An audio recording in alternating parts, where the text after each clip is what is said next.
ഇത് UDF ആണ്, ഇത് ജനാധിപത്യ പാർട്ടിയാണ്. ഇവിടെ എന്റെയോ ഞങ്ങളുടെ ആരുടെയെങ്കിലും MLA-മാരുടെയോ രാജാവാൻ ആരും ശ്രമിക്കണ്ട. അതിന് സമ്മതിക്കത്തില്ല, അതിന് നിന്നുകൊടുക്കുകയില്ല. വ്യക്തിപരമായിട്ടുള്ള അധിക്ഷേപം അവിടെ നിൽക്കട്ടെ. ആദ്യമേ എനിക്ക് പറയാനുള്ളത്, നിങ്ങൾക്ക് എല്ലാവർക്കും അറിയാം, ഞാൻ ആരുടെയും കയ്യിൽ നിന്ന് ഒരു പേപ്പറിൽ എഴുതി മേടിച്ചുകൊണ്ട് പോയിട്ട് കുട്ടനാട് MLA ആയതല്ല. കുട്ടനാട്ടിലെ ജനങ്ങൾ അവരുടെ കഴിഞ്ഞ 20 വർഷക്കാലം ഈ പറഞ്ഞ ആൾക്കാരെല്ലാം ഉണ്ടായിരുന്ന നാടാണ് അല്ലേ.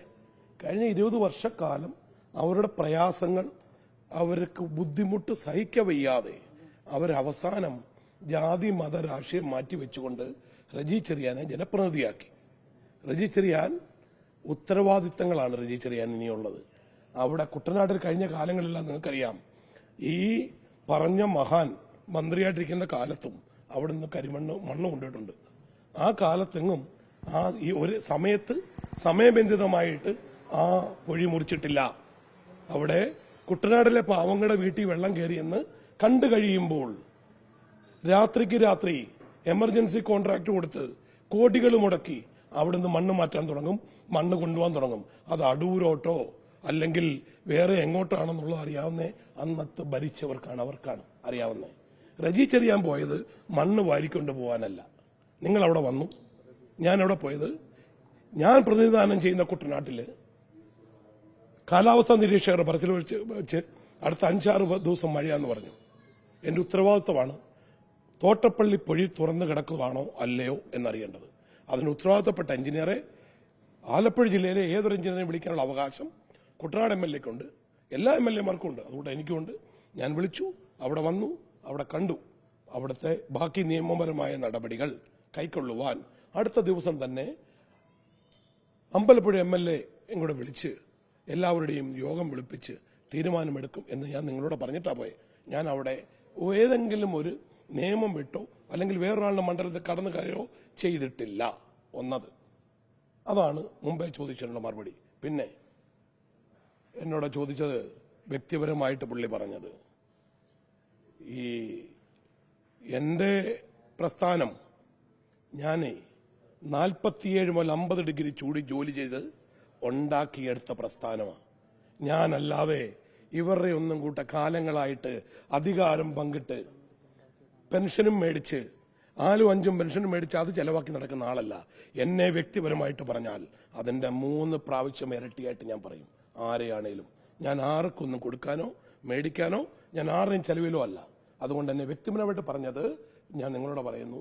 ഇവിടെ കള്ളു കുടിക്കാൻ വന്നിട്ടുണ്ടെന്ന് പുള്ളിക്ക് അറിയാമെങ്കിൽ അതിന്റെ പ്രയോജനവും ഉണ്ടാക്കിയിട്ടുള്ള പുള്ളി അപ്പുറത്ത് നിന്നപ്പോഴല്ലേ, പുള്ളി ഇടതുപക്ഷ പ്രധാനം നിന്നപ്പോഴല്ലേ, ആരെങ്കിലും വന്ന് ഉണ്ടെങ്കിൽ പുള്ളി അതിന് ആ പ്രയോജനം ആ പാർട്ടിക്ക് ഉണ്ടായിട്ടുണ്ടായിരിക്കും. അതുകൊണ്ടായിരിക്കും വന്നേ കുടിച്ചത്. പിന്നെ ഒരു കാര്യം കൂടെ മനസ്സിലാക്കേണ്ടത്, അന്ന് പുള്ളി പറഞ്ഞായിരുന്നെങ്കിൽ കമ്മ്യൂണിസ്റ്റ് മാർക്സിസ്റ്റ് പാർട്ടിയുടെ സെക്രട്ടറി പറഞ്ഞിട്ടുണ്ടായിരുന്നു കള്ളു കുടിക്കുന്നവരെ പുറത്താക്കുമെന്ന്.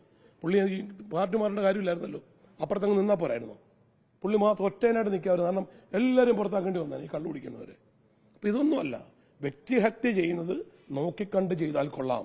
പിന്നെ ഇത് UDF ആണ്, ഇത് ജനാധിപത്യ പാർട്ടിയാണ്. ഇവിടെ എന്റെയോ ഞങ്ങളുടെ ആരുടെയെങ്കിലും MLA-മാരുടെയോ രാജാവാൻ ആരും ശ്രമിക്കണ്ട. അതിന് സമ്മതിക്കത്തില്ല, അതിന് നിന്നുകൊടുക്കുകയില്ല. പറഞ്ഞാൽ പ്രായവും സ്നേഹവും എല്ലാം വെച്ചുകൊണ്ട് എല്ലാ റെസ്പെക്റ്റും കൊടുത്തുകൊണ്ട് കൂടെ നിൽക്കും എന്നുള്ളതിൽ ഒരു സംശയവുമില്ല. തീർച്ചയായിട്ടും ഞാൻ പറഞ്ഞത് ഇപ്പം എന്റെ ഉത്തരവാദിത്വമില്ലേ ഞാൻ നിറവേറ്റാൻ പോയി. അതിന് എല്ലാ തെളിവുകളും മാധ്യമങ്ങളായ നിങ്ങളുടെ കയ്യിലുണ്ട്. പക്ഷെ അത് പറയുമ്പോൾ ഒക്കെ തെറ്റിദ്ധാരണ മറുപടി പറയാം. പക്ഷെ എന്നെ വ്യക്തിപരമായിട്ട് ഞാൻ 4 പാർട്ടിമാര് വന്നെന്ന് പറഞ്ഞു അല്ലേ, നിങ്ങൾക്ക് എല്ലാവർക്കും അറിയാമല്ലോ. ഞാൻ ഒരു പാർട്ടി 2ാമത്തെ വന്നുള്ളൂ. അത് ഞാൻ എന്റെ ജീവിതത്തിൽ ഒറ്റ നല്ല വൃത്തിയായിട്ട് നിൽക്കാനുള്ള കഴിവ് ഞാൻ സമ്പാദിച്ച് നിന്നതിന് ശേഷമാണ് ഞാൻ രാഷ്ട്രീയത്തിൽ വന്നത്. ഞാൻ ഒരു പാർട്ടി മാറിയുള്ളൂ. ജീവിതകാലം മൊത്തം നിന്ന് എല്ലാ സംരക്ഷണവും കൊടുത്തവരെ വിട്ടേച്ച് വന്നതിന് കുഴപ്പമൊന്നുമില്ലേ, അതിന് കുഴപ്പമൊന്നുമില്ലേ. ഇപ്പം വെറുതെ പറയിപ്പിക്കാതിരിക്കുന്നത് വളരെ നല്ലതാണ്. വേറൊന്നുമില്ല, എല്ലാ സ്നേഹം കൊണ്ട് പറയുവാണ്. എന്നെ പറഞ്ഞാൽ, വ്യക്തിപരമായിട്ട് പറഞ്ഞാൽ ഞാൻ അതിന് 3 ഇരട്ടിയായിട്ട് പറയും. കാരണം ഞാൻ ആരുടെയും ശമ്പളം മേടിച്ച് നിൽക്കുന്ന ആളല്ല. കുട്ടനാട്ടിലെ ജനങ്ങൾക്ക് എനിക്ക് MLA ആയതിന്റെ എന്താണോ കിട്ടുന്നത് സർക്കാരിൽ നിന്ന് അതെല്ലാം അവിടുത്തെ പാവങ്ങൾക്ക് മരുന്ന് മേടിക്കാൻ കൊടുക്കുമെന്ന് പറഞ്ഞേക്കുന്ന വ്യക്തിയാണ് ഞാൻ. അത് ഞാൻ നടപ്പാക്കും. അതുകൊണ്ട് എനിക്ക് ആരോടും പ്രത്യേക ഒരു മമതയില്ല. എവിടെയും കുട്ടനാടിന്റെ കാര്യത്തിന് വേണ്ടി സധൈര്യം എവിടെയും നിൽക്കും. ഇനിയും കുട്ടനാടിലെ വെള്ളം ഒഴുകി പോകേണ്ടത് പുള്ളി പറഞ്ഞ അറ്റ്ലാന്റിക് സമുദ്രത്തിലാണെങ്കിൽ അവിടെ പോയി നോക്കും, പറ്റുമെങ്കിൽ അതും ചെയ്യും.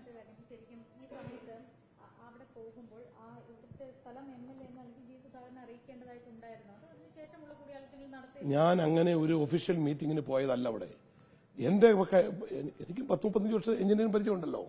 എനിക്ക് അവിടെ നിന്ന് അറിയണം. അവിടെ ഞാൻ ചെന്നൊരു പ്രശ്നമുണ്ട്, ഇവിടെ തുറന്നിട്ടില്ല എന്ന് കണ്ടാൽ ഞാൻ എന്ത് ചെയ്യും?